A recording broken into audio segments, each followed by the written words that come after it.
Oh, we got trouble, Larry. Coming to the tri-oval. Oh, a number Jimmie of cars involved. Still spinning. Jimmie Johnson, Jeff Gordon on the grass, Regan Smith, Michael Waltrip back up through the groove, and there's Bill Elliott as well. Yeah, and Jeff Gordon and those guys were up in the 4th, 5th, and 6th positions. So this thing, obviously, it may have started back a little bit, but it carried its way all the way to the front. Jimmie Johnson completed 1 lap in the 500.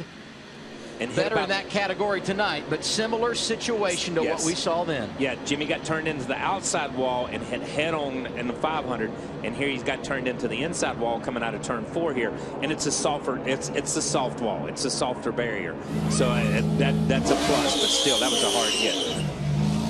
But these guys obviously, I think, did they hit pit lane before the flag came out? That may be why the caution was out. Sure These guys were probably slowing down, and then we just get a chain reaction. It'll be interesting to see because we saw the 16 on pit road. There's no way that the 24 wrecked and the 16 got it on pit road in time. But you see him slowing down to come in pit road. Now he slows down. Yeah, Johnson got tagged. Is it Martin Truex Jr. maybe? I couldn't tell, but he got tagged early though. I mean, look at the 24 right here.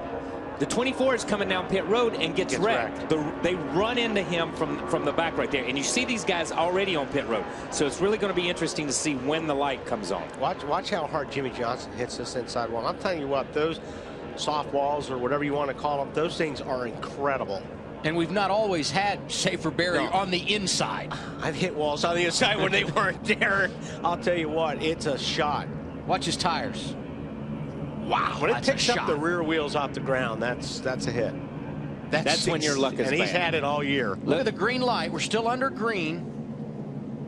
See when the caution comes out. Yeah, there you go. You see the start-finish line. There it is, right there. You see the light on the left is the light we have to look for. Yeah. The flashing red light right here. This is the light we have to look for, is the flashing red light on the left. That's a pit road light, as far as I know. And I'm going to say that right now. Now, I may be wrong, but that is pit road closed. No, that's absolutely. That's pit road either open or closed. Now, the problem is these guys had already committed to pit road.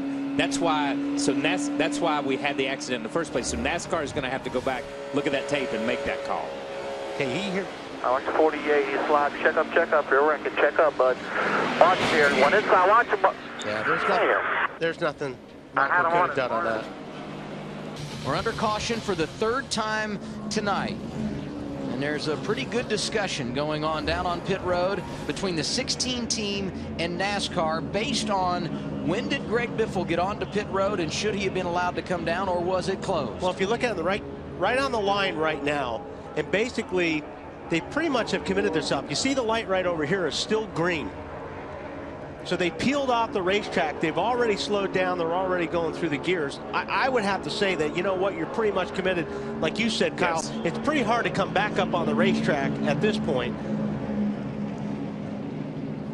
Yeah. Guys, the bottom line is, though, we've been through this before. There's the commitment cone there, and it lines up with those lights. And if that light's red and you're not to that commitment cone, you're entering pit road too early. He could have went down pit road as long as he didn't stop and make a pit stop. Exactly, and that's what the 17 did. The 17 just went through and never made a stop. The 16 did stop and have decided to challenge it. And I understand. I give NASCAR credit. I give NASCAR credit for saying, okay, that's a rule and we've got to live by it, come heck or high water. But we understand that you guys did commit.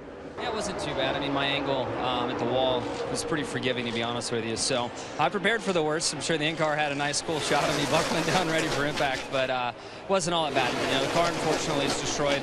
But, you know, we're just not having the best of luck on these plate tracks. It's unfortunate. Is that all about getting to pit road? Yeah, that was. I'd waved coming down the back straightaway and through 3 and 4, motioning that I was coming to pit road. And as soon as I checked up, hit the brakes, somebody got me from behind, and around I went.